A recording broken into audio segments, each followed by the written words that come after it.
அதெல்லாம் அந்த பிள்ளைக்கு புரியணும்.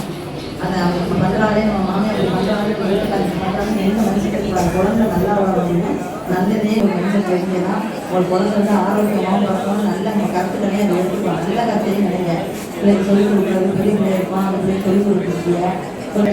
ஏழை மக்கள் நிறைய பேர் இருக்காங்க. மாதிரி ஒரே மொத்தத்தில் 200 கருத்துக்களை பார்க்க முடியும். நினைக்காச்சு உங்களுக்கு ஒரு வரப்பிரசாதம் யாருமே இதெல்லாம் அழகாக போடல. உங்களுக்காக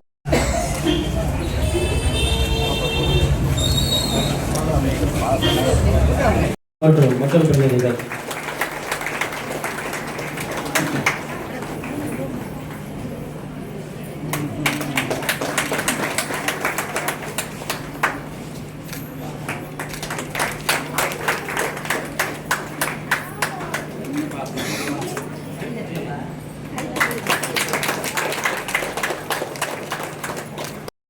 நீங்கள் எடுத்துக்கொள்ள வேண்டும் என்று தொடர்ந்து நம்முடைய அரசு அலுவலர்கள் பணியாளர்கள் வாயிலாக நமக்கு சொல்லிட்டே இருக்காங்க. நம்முடைய அரசு தாங்கள் செலுத்தும் அக்கறை அந்த பொறுப்பை வந்து இன்னும் விரிவாக்கிட்டே போறாங்க. ஒரு காலத்துல வெறும் தடுப்பூசி மாத்திரைகள் இந்த மாதிரி இருந்த அந்த விஷயம் இன்னைக்கு சமுதாய வளைகாப்பாகட்டும், அது மாதிரி மருந்து பெட்டகம் அப்படின்னு சொல்றாங்க. அந்த மருந்து பெட்டகத்துல பார்த்தீங்கன்னா அவ்வளோ வேல்யூபிளான பொருட்கள், அவ்வளோ ஊட்டச்சத்து மிக்க பொருட்கள் இருக்கு. அது வந்து ப்ரொப்பல்னு ஒரு பவுடர் இருக்கும். அந்த ப்ரொப்பல் அந்த காலத்துல எல்லாம் வந்து அந்த ப்ரொப்பல் வாங்கி நம்ம ஹாஸ்பிட்டல்ல குடிக்கணும் அப்படின்னாலே அதுவே ஒரு 200 ரூபாய் 250 ரூபாய் ஆகும். நிறைய பேர் வாங்க மாட்டாங்க, சரியா? ஆனா இந்த பொறுப்பை இன்னைக்கு நம்மளோட அரசாங்கமே எடுத்துக்கிறது. அது மாதிரி அதுல இருக்கிற பேரிச்சம்பழம் ஆகட்டும், இது மாதிரி பல விஷயம் ஒவ்வொன்றையும் பார்த்து பல்வேறு விதமான ஆய்வுகளை நடத்தி உங்களுக்கு என்ன வேணும், ஒரு கருவுற்ற மகளிருக்கு என்ன வேணும், ஓகே கருவுற்ற மகளிர் நல்லபடியா குழந்தை பெற்று எடுத்துட்டாங்க அப்படின்னா அதுக்கப்புறம் குழந்தைகள் வளரும் போது என்ன ஊட்டச்சத்து வேணும் அப்படிங்கிறதையும் தெரிஞ்சுக்கிட்டு அதை கரெக்டா உங்களுக்கு அந்தந்த இன்டர்வல்ஸ்ல கொடுத்துட்டே வராங்க.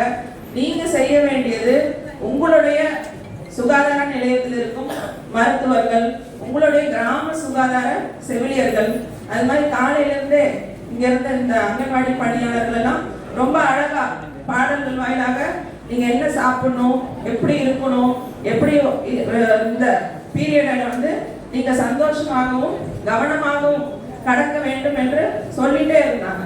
அது எல்லாத்தையும் நீங்க உள்வாங்கிட்டு நீங்க சந்தோஷமா போன்றவற்றை வழங்குவதற்கு குடும்ப பொருளாதாரம் ஒரு தடையாக இருந்தாலும் கூட அந்த தடைகளை கடந்து அதற்கு நாங்கள் உதவி செய்து இருக்கிறோம் என்ற அடிப்படையிலே தான் இது போன்ற திட்டங்கள் இன்றைக்கு நிறைவேற்றப்படுகிறது.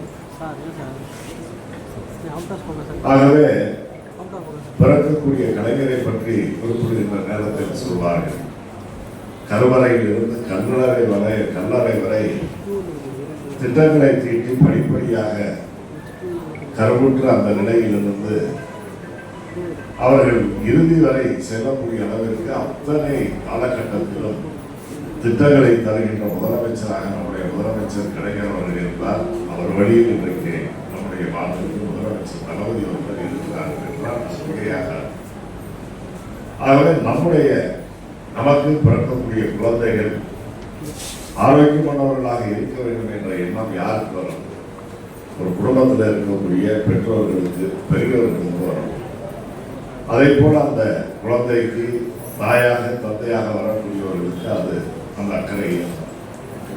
ஆனால் நம்முடைய குடும்பத்தில் ஒரு பெரிய மனிதருக்கு போல பிள்ளைகளை பெற்றெடுக்கக்கூடிய தம்பதியர்களுக்கு இருக்கக்கூடிய அந்த உணர்வை பெற்றவர்களாக நம்முடைய முதலமைச்சரான தளபதி அவர்கள் இன்றைக்கு இருக்கிறார் என்றால் அது மிகையாகாது.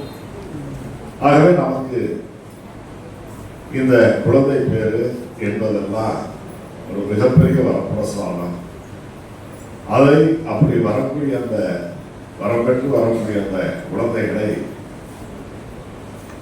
அவர்கள் செல்வ செழிப்போடு வளர வேண்டும், ஆரோக்கியமாக இருக்க வேண்டும் என்று எண்ணத்தை உடைய நமக்கு உறுதுணையாக இன்றைக்கு முதலமைச்சர் அவர்கள் திட்டங்களை எல்லாம் அறிவிக்கிறார்.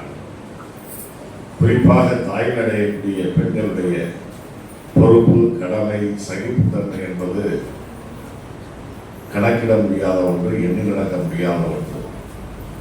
அத்தகைய இன்பத்தை, துன்பத்தை, மகிழ்ச்சியை தாங்கி நீங்கள் இந்த குழந்தைகளை பெறக்கூடிய இந்த நிலையில் உங்களுக்கான நீங்கள் பிறக்கக்கூடிய அந்த குழந்தைகள் ஆரோக்கியமானவர்களாக பிறக்க வேண்டும் என்றால் இன்றைக்கு கர்ப்பப்பட்டு இருக்கக்கூடிய சகோதரிகள், தாய்மார்கள் நல்ல ஊட்டச்சத்துள்ள உணவுகளை உண்ண வேண்டும் என்று உங்களுக்கு எல்லாம் அறிவுறுத்தப்பட்டிருக்கிறது.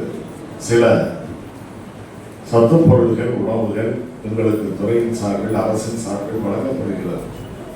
நீங்க நல்ல சத்துள்ள உணவுகளை சாப்பிட்டு வந்தால்தான் அதன் மூலமாக கருவில் இருக்கக்கூடிய குழந்தைகளுக்கு நம்ம சத்துகள் முறையாக போய் சேரும் என்றும், ஆகவே கடந்த காலங்களில் இருந்த நிலைமைகளை எல்லாம் மாற்றி இன்றைக்கு மருத்துவத்துறையில் மிகப்பெரிய முன்னேற்றத்தை நாம் சந்தித்திருக்கின்ற இந்த காலகட்டத்தில் கருவில் இருக்கக்கூடிய குழந்தைகளிலிருந்து அவர்கள் பிறந்து வந்த பிறகு அவர்களுக்கு சிறப்பு கவனம், அதில் ஒருவேளை பிறக்கக்கூடிய பிள்ளைகளுக்கு ஏதாவது ஊட்டச்சத்து குறைவாக இருக்குதா என்பதையெல்லாம் கண்காணித்து அப்படி குறைவான சத்துக்கள் எந்தெந்த குழந்தைகளுக்கு இருக்குதோ அவர்களுக்கு தான் தேவையான ஊட்டச்சத்துக்களை வழங்குவதற்கும் அரசின் சார்பில் திட்டங்கள் தீட்டப்பட்டு நிறைவேற்றப்பட்டு வருகிறது.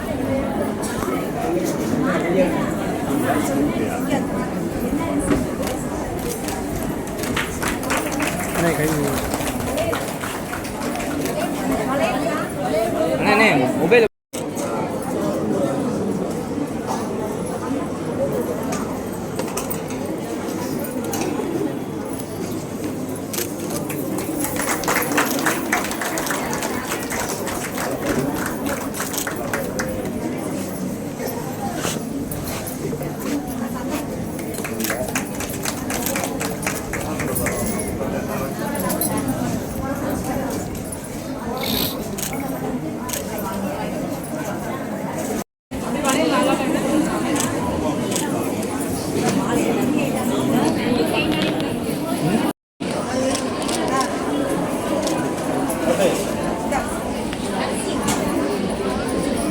பின்னாடி என்ன பின்னாடி ஆள்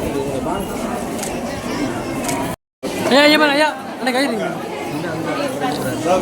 நீ கை என்ன ஐயா உள்ள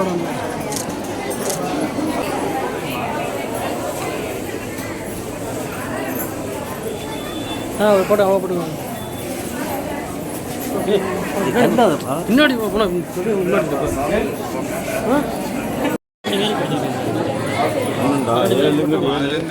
இது ஆறுங்க ஆறு